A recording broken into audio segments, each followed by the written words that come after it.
बाहेर निघलेलं बघा सगळं. आता आपले शिंपल्यांचं खूप आहे ते आपण टाकून घेऊया आता याच्यात. ही बघा रास करती. हे बघा मित्रांनो, हे काय आहे तुम्हाला माहिती आहे का? हे शिंपले आहेत, खूप बोलतो काही जण. आणि या शिंपल्यांना आता आपण उकरणार आहोत. म्हणजे या शिंपल्या आहेत, त्यांना उकरून ते उकरले ना की आपोआप त्याचा असा उघडतील तोंड आणि आपोआप त्यातला आतमधला मांस आहे ना तो बाहेर निघेल आणि ते काढायचं आपण आणि नंतर शिजवू. तर ती रेसिपी कशी असते ना तो चला तुम्हाला मी दाखवते आज. तर वाईफ बनवणार आहे एकदम गावंडोली बाई. ही बघ गावंडोली बाई. आता मी पहिला धुवून घेते या शिंपल्या सगळ्या.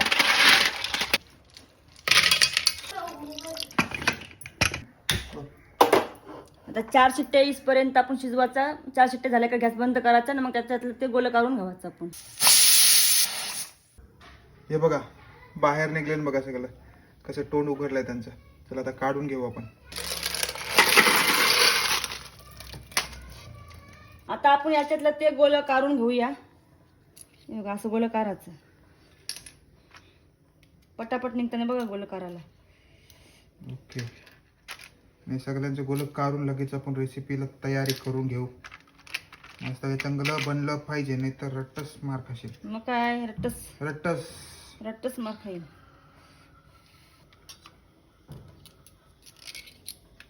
बघा इझी इझी निघतात. आता हे सगळं काढून घेऊ.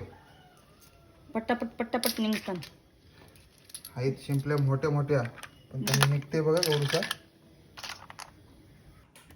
हे बघा मित्रांनो, ही बघा रास करती आणि या कवरूच्या झालेलं बघा. थोडुशा निघल्या तवऱ्या शिंपल्यांची, पण खावायला जाम मजा येते. कारण की हे मटणाला ऐकायचं नाही, असला भारी बनते. तर चला आता बनवूया डायरेक्ट. आपल्या शिंपल्या संपल्या तर आपण आता मसाला खूप बनवूया. त्याच्यासाठी काय काय साहित्य घेतले ते मी दाखवते. 2 कांदा कापून घेतले मी, 1 टमाटर घेतले कापून, 2 मिरच्या घेतल्या कापून, थोडी कोथिंबीर घेतली आणि थोडासा ओलं खोबरं घेतले आणि लसूण घेतले मी. आणि हे खूप आहेत आपलं. तेल टाकलं तर तेल तापलेलं आहे. आता आपण मस्त की कांदा टाकून घेऊया. असा कांदा टाकून घेऊया आपण. 1 तांबट टाकून घ्यायचा आणि कांदा आणि तांबट लाल होईपर्यंत थोडा शिजवायचा. आणि तांबट शिजलेलं आहे. आता मी लसूण टाकून घेते. ओला खोबरं खिसून घेते, तो टाकून घेते. मिरच्या पण टाकून घेते.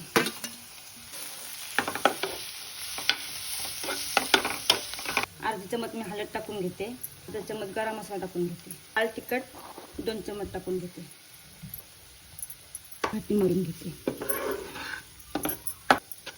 आता आपले शिंपल्यांचं खूप आहे ते आपण टाकून घेऊया. आता याच्यात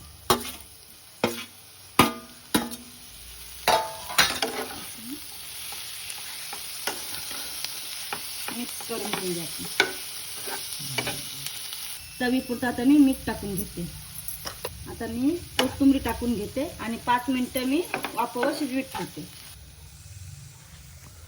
आणि आमचा इन्व्हर्टर वाजायला लागलाय कारण रातभर लाईट नाही आणि इन्व्हर्टर संपत आलाय. तर कालोख पडणार आहे, आता लाईट जाणार आहे. आणि वायरमॅनला फोन केला, आता वायरमॅन येणार आहे. तेव्हा लाईट आल्या लगेच खावायला बसा. रेसिपी झालेली आहे तयार. मसाला खूप मसाला खूपच झालाय तयार. चला आता जेवायला बसूया.